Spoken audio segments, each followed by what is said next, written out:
জয় গুৰু শংকৰ। আজি আবৃত্তিৰ বাবে নিৰ্বাচিত কৰি দিয়া কবিতাৰ্থীৰ নাম বিশ্বৰূপা। কবি তুষপ্ৰভা কলিতা। বিশ্বৰূপা।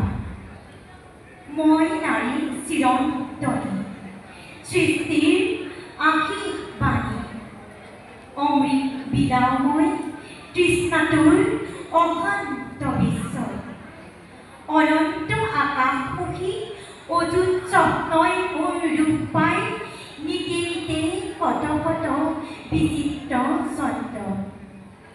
হাজাৰ বছৰ ধৰি মহাভাৰতৰ মই আৰ্যনাৰী মহামহীয়সী, সৰ্বশাস্ত্ৰ পাৰদৰ্শী সৰ্বসন্মানিতা মই বিদুষী মহিষী।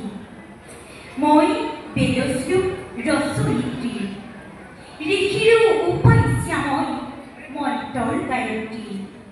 মই ৰমা, মই ক্ষমা, পৰমা প্ৰকৃতি মই সহিষ্ণু ধৰিত্ৰী। কত মনীষীৰ কত সৃষ্টিৰ স্বপ্ন প্ৰাণত প্ৰতিষ্ঠা কৰি বিচিত্ৰ আবেগ সানি কৰিলো সাৰ্থক।